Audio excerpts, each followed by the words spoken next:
अजमेर दरगाह और मस्जिद बचाने के लिए ब्राह्मण लड़के ने दी योगी को धमकी।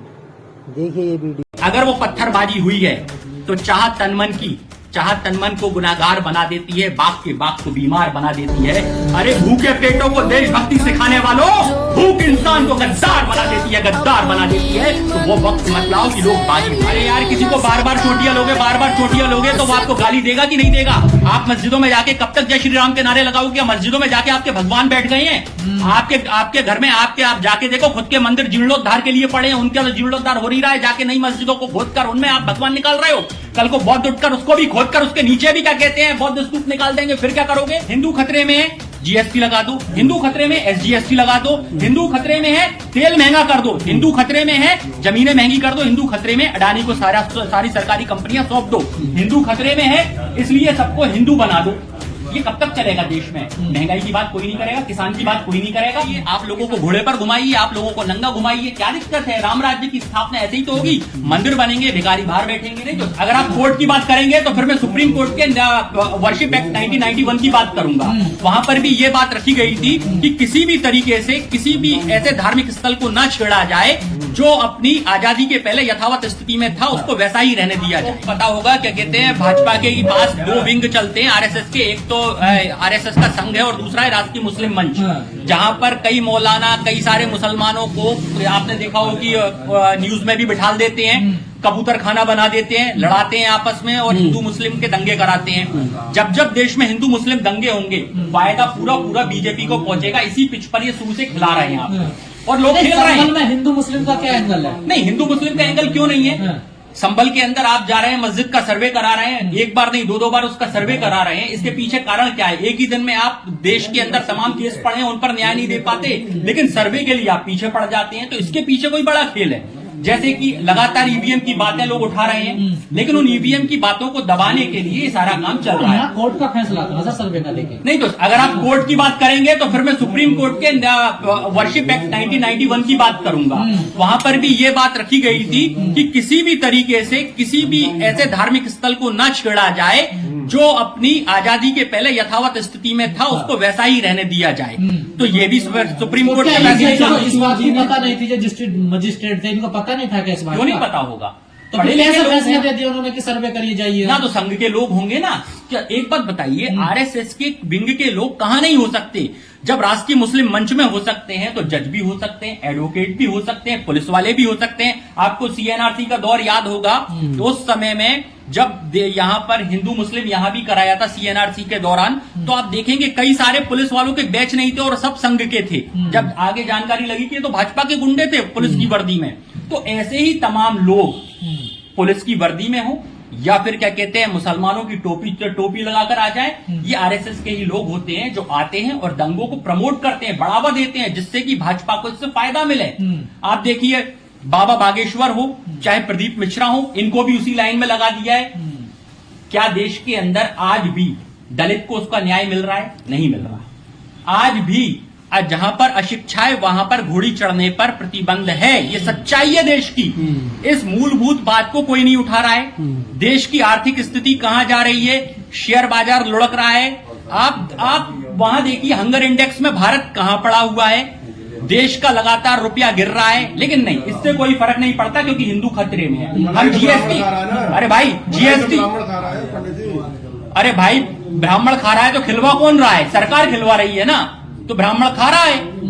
अब इसमें ब्राह्मण, एक मिनट मेरी बात पूरी होने दीजिए। हिंदू खतरे में है, जीएसटी लगा दो। हिंदू खतरे में एसजीएसटी लगा दो। हिंदू खतरे में है, तेल महंगा कर दो। हिंदू खतरे में है, जमीनें महंगी कर दो। हिंदू खतरे में, अडानी को सारी सरकारी कंपनियां सौंप दो। हिंदू खतरे में है, इसलिए सबको हिंदू बना दो।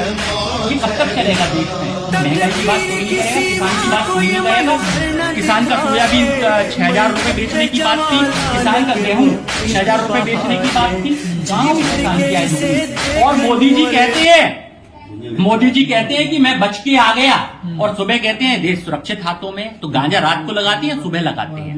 लेकिन पांडे जी सवाल ये है, जिस मस्जिद को लेकर ये विवाद है, तो उन्होंने एक जो तथ्य रखे, उन्होंने कहा जो बाबरनामा है उसमें लिखा हुआ साफ साफ कि यहाँ हरिहर मंदिर था पहले। नहीं, इससे पहले 1529 में तोड़ के यहाँ पर मस्जिद बनवाया गया। इससे पहले पुष्यमित्र शुंग ने तोड़कर, बौद्ध स्तूप सारे तोड़कर क्या कहते हैं राम मंदिर और कृष्ण मंदिर स्थापित करे हैं। इसके पहले और चले जाओ तो मोहनजोदड़ो हड़प्पा संस्कृतियां थी, उनको ले आइए, आप लोगों को घोड़े पर घुमाइए, आप लोगों को नंगा घुमाइए, क्या दिक्कत है? राम राज्य की स्थापना ऐसे ही तो होगी, मंदिर बनेंगे, भिखारी बाहर बैठेंगे। तो ये भिखारी किसके होंगे? मतलब मंदिरों से भिखारी पैदा होते हैं। क्यों नहीं होंगे? मैंने आपको एक बात पहले भी कही है, जब मेरा स्टेटमेंट पहले भी वही था, आज भी वही है कि देश में राम मंदिर की जगह अगर हॉस्पिटल बनता तो लोग हॉस्पिटल में जाते। अगर आप बीमार पड़ेंगे तो आप हॉस्पिटल में जाएंगे, मंदिर में नहीं जाएंगे। तो देश को अस्पताल और शिक्षा के केंद्रों की जरूरत है। गड़े मुर्दे उखाड़ने का क्या मकसद है? गड़े मुर्दे उखाड़ने का मतलब ये है कि आपको पुरातन की सभ्यता में ले जा रहे हैं और आपको बता रहे हैं कि आपको नंगा रहना ज्यादा अच्छा लगेगा। आप जो भी आप करना चाहें, पत्ते वत्ते लगाएं और कपड़े अपड़े छोड़ दें, क्योंकि आगे सरकार आपको इस तरह महंगाई के दौर में ले आएगी कि नंगा करके छोड़ देगी देश में। अभी संभल में काफी गंभीर हालात है, 5 लोगों की मौत हुई है और तमाम गिरफ्तारियां हो रही हैं। जिनकी मौत हुई है उनकी चर्चा नहीं हो रही है, लेकिन बहुत लोग चिन्हित किए जा रहे हैं। देश में जब तक मुसलमान रहेगा तब तक देश में ये मुद्दा रहेगा और भारतीय जनता पार्टी को इसी तरह जीत मिलेगी। आप 5 लोगों की मौत की बात कर रहे हैं, मैं लगातार सरकार की निंदा करूंगा, योगी जी की निंदा करूंगा कि उनके रहते हुए ये कैसे हो रहा है। जहां एक तरफ सुशासन की बात करते हैं, वही ये कुशासन कैसे लागू हो गया कि जहां पर 5 मुसलमान मार दिए गए। क्या देश के अंदर लोकतांत्रिक व्यवस्था में क्या ये संभव है कि 5 लोग मार दिए जाते हैं? पुलिस कह रही है हमारी गोली से नहीं मरे ना, ये देखिए। नहीं तो किसकी गोली से मरे हैं? आपस में मरे हैं। आपस में क्यों लड़े हैं वो? ये कैसे हो सकता है कि पुलिस की गोली से ना मरे हो? स्वाभाविक सी बात है। एक जनरली आप सोचिए, हम सोचते हैं ना, पुलिस एक तरफ खड़ी है, एक पक्ष मुसलमान खड़ा है, तो ये कैसे आपस में मुसलमान कैसे लड़ेगा? क्यों लड़ेगा? पुलिस कह रही है सर कि पत्थरबाजों को कंट्रोल करने के लिए हवा में फायरिंग की गई थी सिर्फ। पहले कश्मीर में पत्थरबाज थे, अब पूरे देश में पत्थरबाज है और ये भाजपा के राज में है। ऐसा पहले नहीं होता था, ये अब हो रहा है। तो ये पत्थरबाज किसने पैदा किए हैं देश में? ये भाजपा को जवाब देना चाहिए, ये सरकार को जवाब देना चाहिए और योगी जी को जवाब देना चाहिए। सारे देश में क्या पत्थर ही पत्थर इकट्ठा करना चाह रहे हैं? देश की अर्थव्यवस्था पत्थर जैसी ही हो गई है जिसका कोई मोल नहीं है। मैं बार बार एक ही बात उठाऊंगा, आप संभल की बात कर रहे हैं, मैं देश के हर उस मस्जिद की बात कर रहा हूं जो वर्शिप 1991 के एक्ट में आती है, वो धार्मिक स्थल।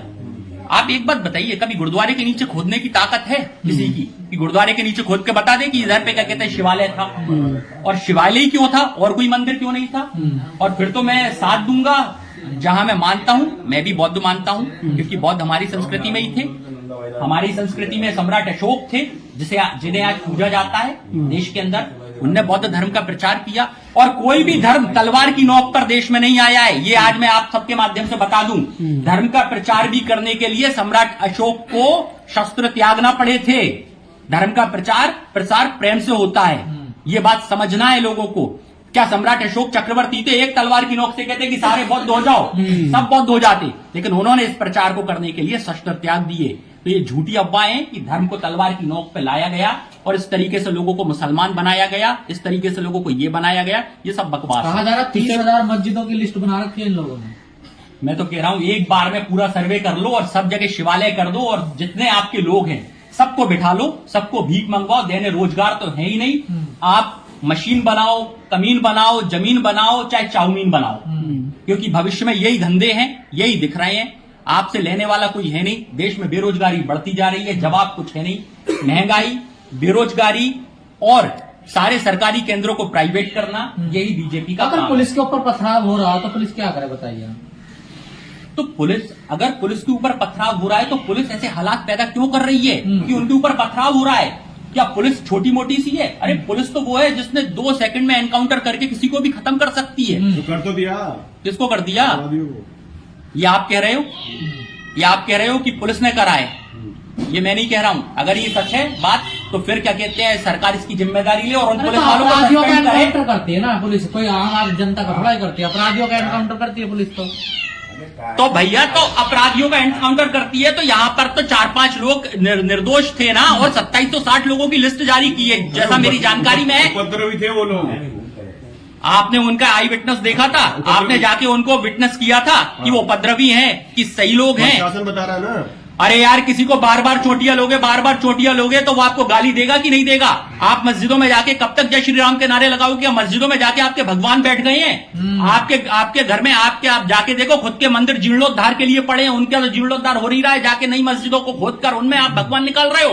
कल को बौद्ध उठकर उसको भी खोदकर उसके नीचे भी क्या कहते हैं बौद्ध स्तूप निकाल देंगे, फिर क्या करोगे? फिर क्या होगा? देश के अंदर आप अराजकता का माहौल लाकर, फिर तो मैं ये बात कहूंगा, देखो एक चीज, संविधान को नहीं मानोगे, कोर्ट के फैसले को नहीं मानोगे आप? तो आप मानते हैं क्या? भाजपा मानती है क्या कोर्ट और संविधान के? फिर क्यों बार बार मैं वर्षिप 1991 की बात कर रहा हूं, उसको क्यों नहीं मान रही है? और आप फिर वही बात कर रहे हैं। कल को पूरी की पूरी नारियां उठकर आ जाएं और ये कहें साहब पुरुषों ने हमें जलाया था, जैसे कि कहते हैं ना कि मुगलों ने ये तोड़ा है, मुगलों ने ऐसा किया है। तो भाई एक बात बताओ, तो हम न्याय ले रहे हैं, अब सत्ता में आए हिंदू, तो सारी नारियां आके कहें यार हमें तो उस समय पतिव्रता के नाते हमें जला दिया जाता था, तो अब मर्दों को जलाया जाएगा, हमें भी न्याय चाहिए। मैं कहता हूं महिलाओं को ये आवाज उठानी चाहिए। पांडे जी, मोहन भागवत ऐसे समय पे ये कह रहे हैं कि हर मस्जिद के नीचे कोई मंदिर ना ढूंढे, वहां पर कोई त्रिशूल ना ढूंढे। क्या मतलब है इस बयान का? इसका मतलब ये है, एक पुचकारता है और एक मारता है, तभी तो काम चलेगा। अगर दोनों ही एक सी जबान बोलेंगे तो फिर राष्ट्रीय मुस्लिम मंच कैसे चलेगा? क्योंकि राष्ट्रीय मुस्लिम मंच भी तो चलाना है, देश में दंगे भी तो भड़काना है। असल खेल तो पावर पैसे का है, जो भाजपा को चाहिए वो उसके पास है, और बाकी वो बना रहना चाहता है। कहां से मिल रही है पत्थरबाजी की? अब ये तो यार संघ वाले बताएंगे कैसे देते हैं, क्योंकि आपको तो पहले ही पता है कि संघ वाले अंग्रेजों की नाजायज संतानें हैं, और आपको पता है कि ये पहले राज्य सुरक्षा समिति हुआ करती थी देश की, जो अंग्रेजों के लिए मुखबिरी का काम करती थी। जैसे आज आप जाइए तो थानों में नगर सुरक्षा समिति देखने मिलेगी, जो पुलिस वालों के लिए मुखबिरी का काम करती है। ऐसे ही राज्य सुरक्षा समिति थी। आरएसएस का मतलब है राज्य सुरक्षा समिति। अंग्रेज उस समय देश एक राज्य के रूप में था, देश के कंट्री के रूप में नहीं था। तो राज्य सुरक्षा समिति बनाई गई थी क्रांतिकारियों की मुखबिरी के लिए 1925 में। तो क्या लगता है इन चीजों से? मैं ये कहता हूं मुसलमानों के लिए मेरा एक संदेश है, मुस्लिम भाइयों के लिए, क्योंकि वो भी हमारे अपने हैं। भाई मैं हिंदू हूं और मैं सुरक्षित हूं, क्योंकि मैं भाजपा का हिंदू नहीं हूं, मैं हिंदू हूं, मैं सुरक्षित हूं। लेकिन बात अब इतनी सी आ रही है यहां पे ले देके, मुस्लिम भाइयों को धैर्य बनाएं, लीगली चीजों पर काम करें और वक्त का इंतजार करें, क्योंकि वक्त की खूबसूरती यह है कि वो बदलता जरूर है और वो एक दिन बदलेगा। हमेशा एक सा वक्त नहीं रहेगा, आपका भी वक्त आएगा, और जब वक्त आएगा तब कह तो रहे हैं कि 20 से जब 50 हो जाएंगे तो तुम्हारी बेटियों को घर से खींच के ले जाएंगे। इससे पहले कभी ऐसा हुआ? इससे पहले ऐसा कभी हुआ क्या? मुझे एक आध घटना बताओ, ऐसा पहले हुआ? अरे भाई गाय की बात करते हो, गाय तक की तो आप गाय को बचा नहीं पा रहे हो, बात हिंदुओं की कर रहे हो। ये फिजूल की बात है। यहां पर मैं एक नारा दूंगा कि अगर वो पत्थरबाजी हुई है तो चाह तनमन को गुनाहगार बना देती है, बाप के बाप को बीमार बना देती है।